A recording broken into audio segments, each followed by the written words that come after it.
The hotel lobby was as grand as I had imagined. Marble floors gleaming under the chandelier's warm glow, a faint scent of lavender hanging in the air. My wife, Nina, held my hand tightly while our son, Jordan, yawned, rubbing his sleepy eyes. It had been a long drive, and all we wanted was to check in, take a hot shower, and get some rest. I approached the front desk, smiling at the receptionist, a young woman in a crisp uniform who barely glanced up. Behind her stood a middle-aged man in a navy suit, his name tag reading, Manager, Richard Carlton. His gaze flickered to us, and I noticed the way his expression changed, first neutral, then slightly tense. "Good evening," I said, sliding our reservation confirmation across the counter. "We have a booking under the name Carter. It should be for a deluxe suite." The receptionist barely reached for the paper before Richard smoothly intercepted. He glanced at it, then at us, his lips pressing into a thin line. "Ah, Mr. Carter, I'm afraid there's been a mistake." His voice was clipped, professional, but something about the way he said mistake made my stomach tighten. I exchanged a look with Nina. "A mistake?" I asked carefully. "Yes," he continued, shifting slightly as if uncomfortable. "It appears your reservation was not properly processed. We're actually fully booked for the night." I frowned. "That's strange. I booked this over a month ago and I received a confirmation email just this morning."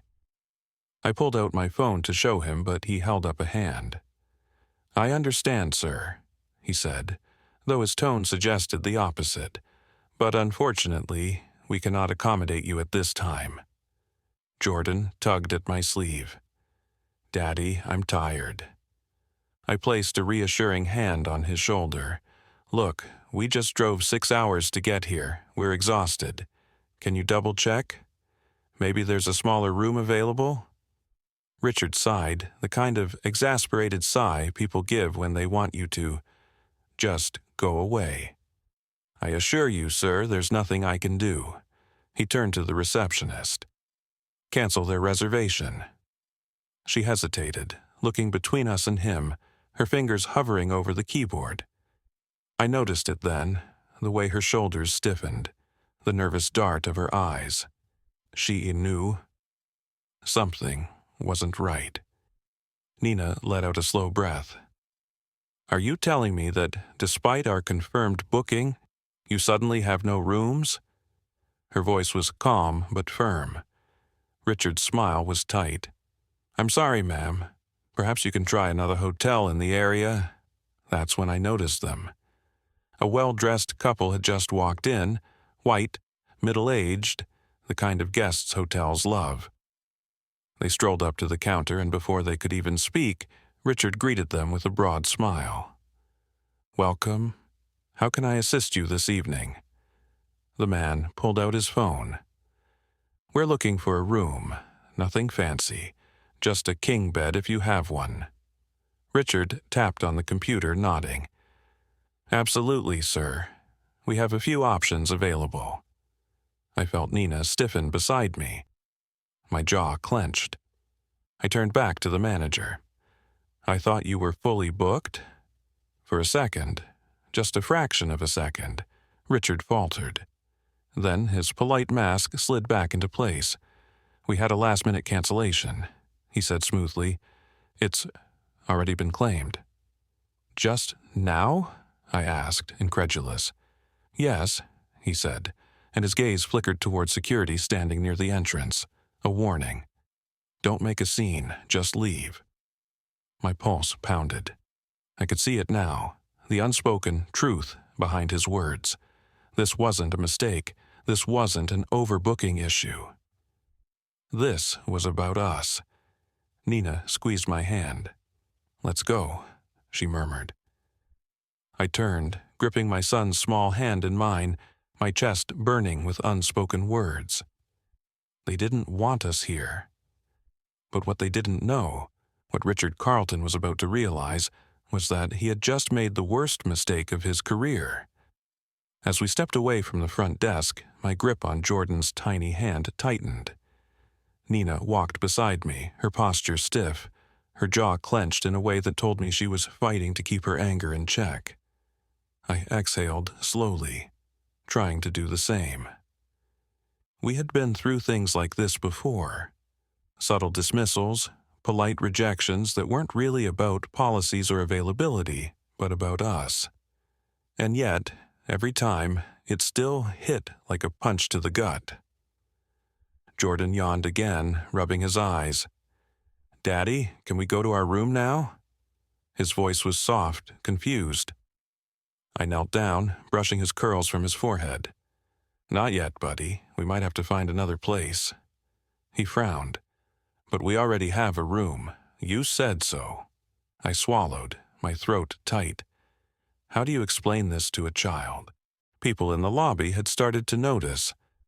Some cast us quick, uncomfortable glances before looking away, as if they didn't want to get involved. A man in a suit near the bar had been watching since the start, his expression unreadable. A woman, standing by the elevators, scrolling through her phone, flicked her gaze toward Richard Carlton, then to us, before shaking her head slightly. It was the same old story. Everyone sees, but no one speaks. Nina exhaled sharply and muttered under her breath, "Unbelievable." I ran a hand down my face. "Let's just go. I'll find another hotel." But as I reached for our bags, an elderly couple sitting in the lounge area spoke up. The woman, dressed in a soft gray sweater, leaned forward slightly. "Excuse me," she said, her voice gentle but firm. "Did they just tell you they had no rooms?" I hesitated, glancing at Nina before nodding. "Yeah, even though we had a reservation." The woman's lips pressed together in a thin line. "That's funny. We didn't have a reservation and they just gave us a suite 5 minutes ago." I felt something hot coil in my stomach. Nina let out a short, humorless laugh. "Of course they did." The elderly man beside her shifted in his chair, setting down his coffee. "That's not right."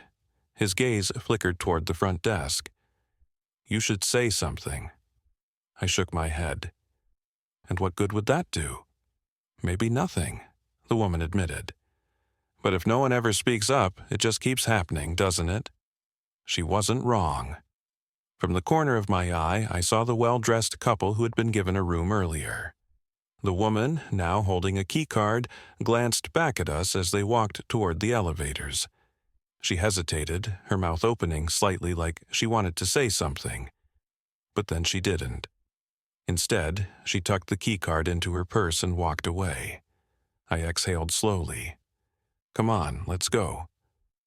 But just as we turned to leave, a voice behind us spoke up, clear, direct, and unmistakably recording. I'd love to hear the explanation for this. I spun around. The man who had been standing near the bar now had his phone raised, camera pointed straight at Richard Carlton. His expression was calm, but his eyes were sharp. "So, let me get this straight," he said, his voice carrying across the lobby. "This family had a reservation, but somehow the hotel's fully booked. Meanwhile, 2 other guests walk in off the street and get rooms. That sound about right?" The room fell into absolute silence. Richard's face paled. "Sir, I don't appreciate you recording." "Oh, I bet you don't," the man cut in smoothly. "But lucky for you, I'm not just some guy with a phone. I'm also a journalist. And this is discrimination." A few people gasped. The receptionist's face turned pink. Even the security guard near the door shifted uncomfortably. For the first time that evening, Richard Carlton looked nervous. Richard Carlton's entire demeanor shifted in an instant. The confidence he had displayed just moments ago, the thinly veiled condescension, all of it evaporated like mist under the weight of the journalist's words. His Adam's apple bobbed as he swallowed hard. His eyes, flicking to the phone, still pointed directly at him. "Sir, I assure you, "This is a misunderstanding," he stammered, his voice lacking the smooth authority it once held. The journalist didn't lower his phone. If anything, he tilted it slightly, ensuring he captured Richard's every expression.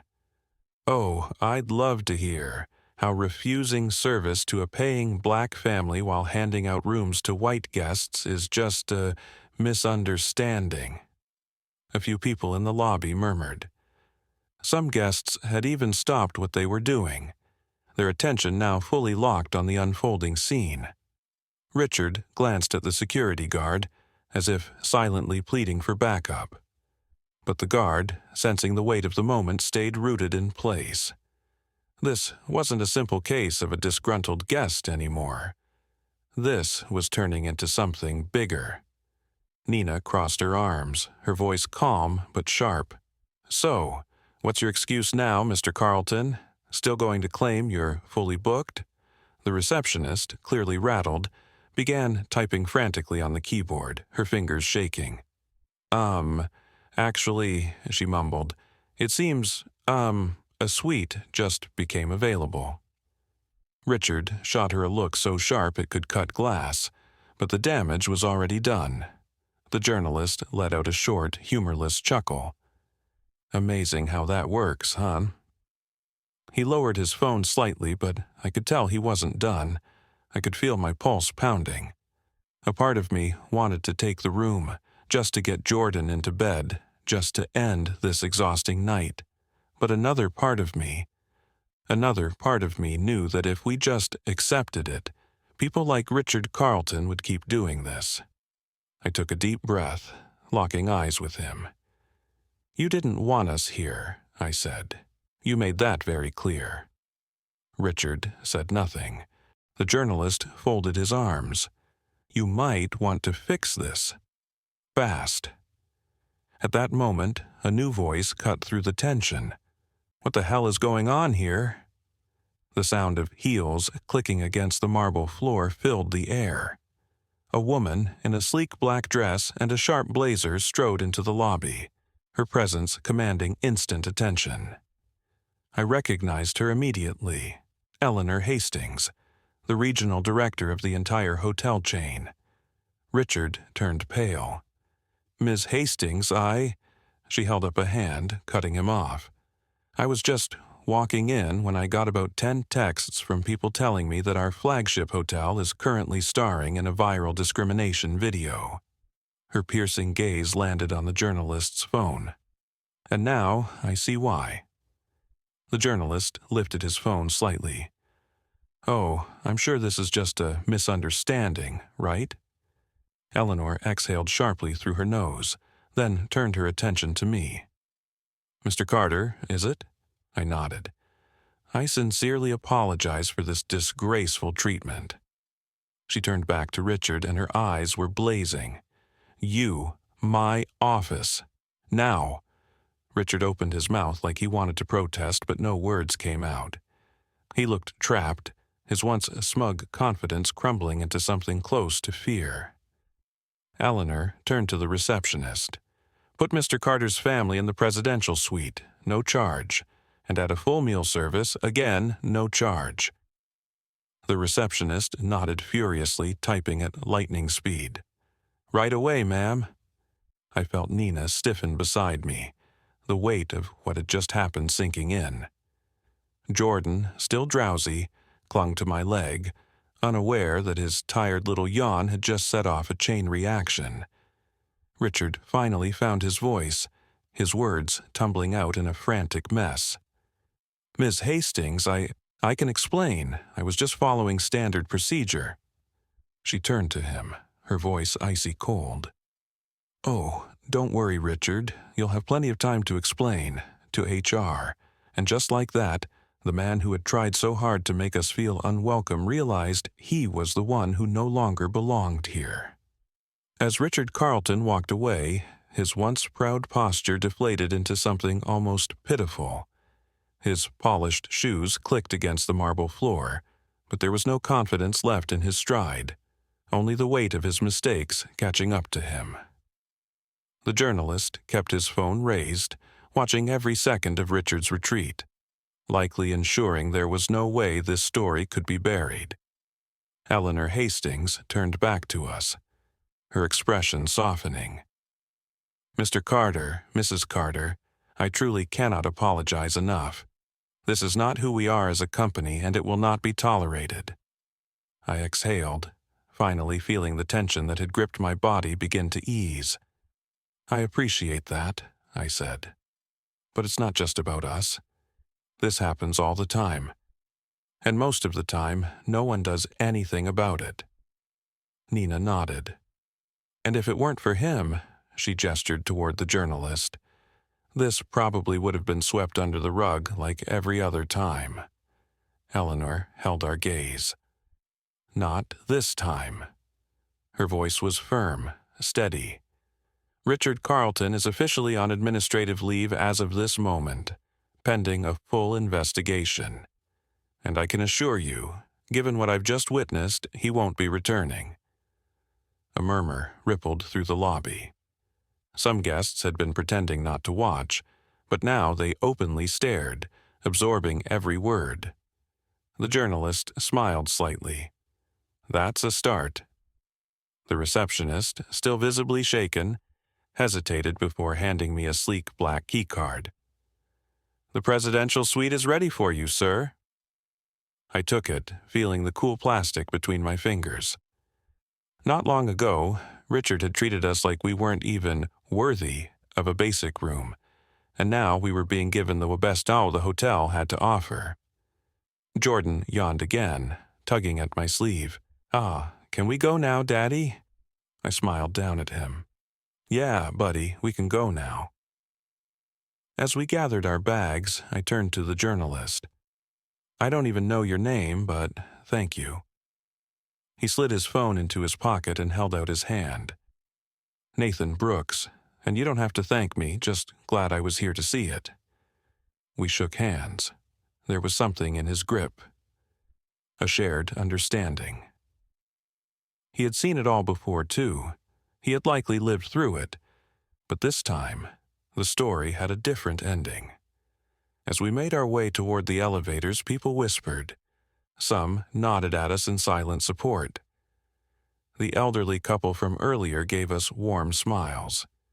Even the woman who had hesitated to speak before looked at me with something like regret. And then, just as the elevator doors slid open, I heard someone clap, then another, and another. The sound grew until the lobby was filled with applause.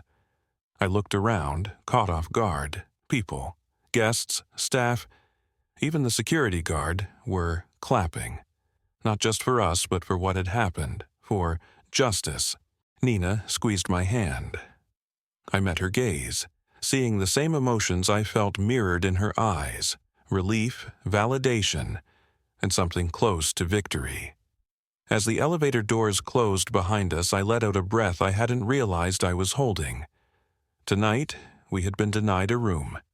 Humiliated. Told in so many words that we didn't belong. But now the man who tried to keep us out was gone, and we were heading to the best room in the hotel. Justice hadn't just been served, it had been witnessed.